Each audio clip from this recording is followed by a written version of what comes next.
1. Pakaian renang. Perlengkapan renang anak yang wajib disiapkan tentunya adalah pakaian renang.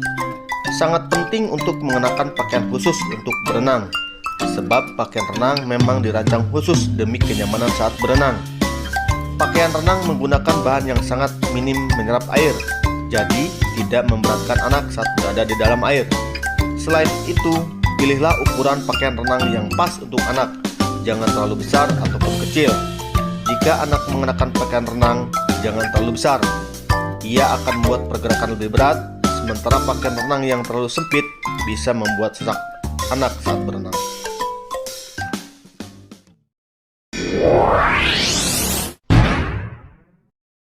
2. Kacamata renang. Kacamata renang menjadi peralatan renang anak selanjutnya yang penting untuk dipersiapkan. Air kolam renang mengandung klorin yang berpotensi membuat mata perih dan teriritasi. Oleh sebab itu, penting untuk anak menggunakan kacamata renang saat berenang. Selain itu, menggunakan kacamata renang juga membuat anak dapat melihat kondisi bawah air dengan jelas. Kamu juga bisa memilih kacamata renang yang memiliki fitur anti-fog, yaitu mencegah kacamata berkabut ketika dipakai terlalu lama. Untuk si kecil yang punya mata minus pun ada kacamata renang khusus untuk mata minus.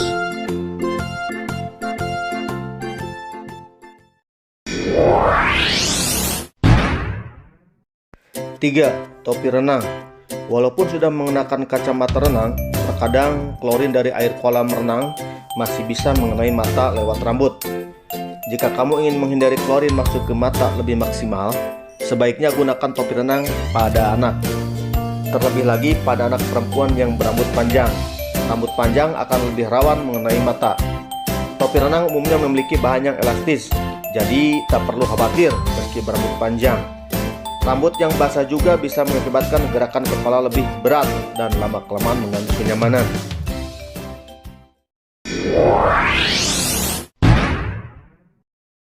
4. Ban dan papan pelampung. Ban renang anak dan papan pelampung juga perlengkapan renang anak yang penting. Ban dan papan pelampung memiliki persamaan sekaligus sedikit berbeda dan fungsi.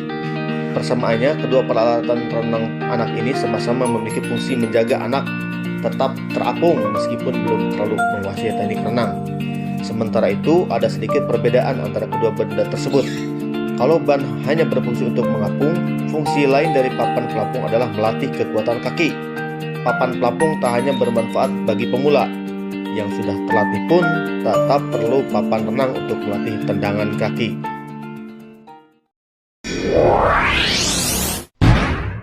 5. Hand pedal. Kalau papan renang berfungsi untuk melatih kekuatan kaki, peralatan renang anak yang satu ini berfungsi untuk melatih kekuatan tangan saat berenang. Hand pedal sebenarnya tidak hanya dibutuhkan anak-anak, namun juga dapat digunakan orang dewasa. Ketika anak belajar melakukan gaya bebas, hand pedal sangat berguna untuk melatih kemampuan gerakan tangan. Cara menggunakannya adalah dengan memasukkan telapak tangan ke dalam hand pedal, lalu berenanglah seperti biasa.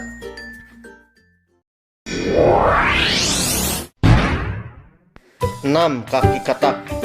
Perlengkapan renang anak selanjutnya yang perlu disiapkan adalah kaki katak. Ada berbagai macam kaki katak yang memiliki fungsi berbeda-beda. Kaki katak untuk berenang di kolam renang dengan untuk berenang di laut jelas berbeda. Kamu tidak perlu kaki katak dengan panjang ekstra ketika berenang di kolam. Yang pendek saja sudah cukup. Menggunakan kaki katak bisa membuat anak berenang lebih cepat ketika menggunakan teknik renang gaya bebas.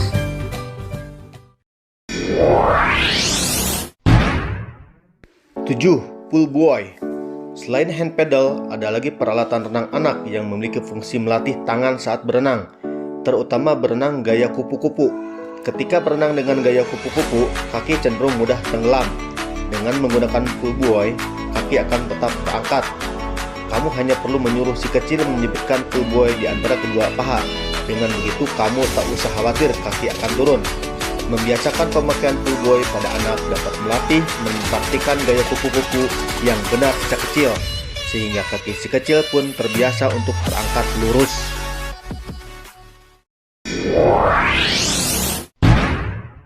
8. 8. Sunblock anak.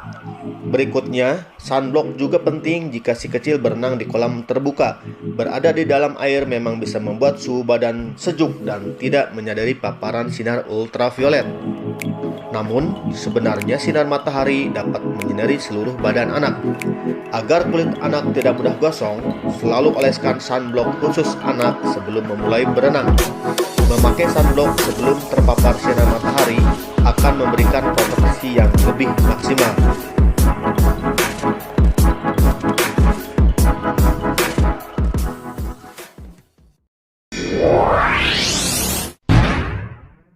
Sembilan, handuk. Selain proteksi sebelum berenang, handuk termasuk proteksi setelah berenang. Memakai baju yang basah terlalu lama setelah berenang bisa mengakibatkan sakit pada anak. Penting untuk langsung memakaikan handuk pada anak setelah ia selesai berenang. Jangan biarkan si kecil menunggu dengan kondisi basah kuyup. Pastikan handuk yang digunakan dapat menyerap air dengan baik.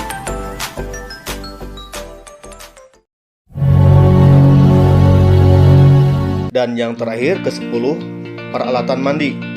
Selain mengandung klorin, terdapat banyak sekali kotoran dan bakteri yang berkumpul di kolam renang meski tak kasat mata.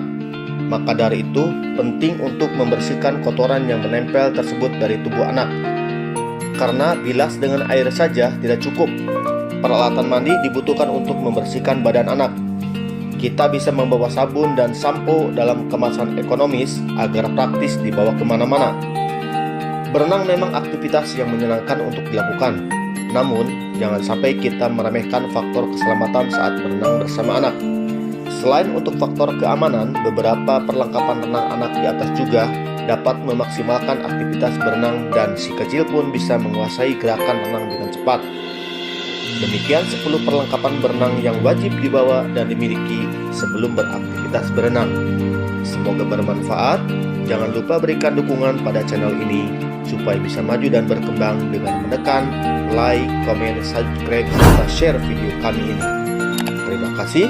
Assalamualaikum warahmatullahi wabarakatuh.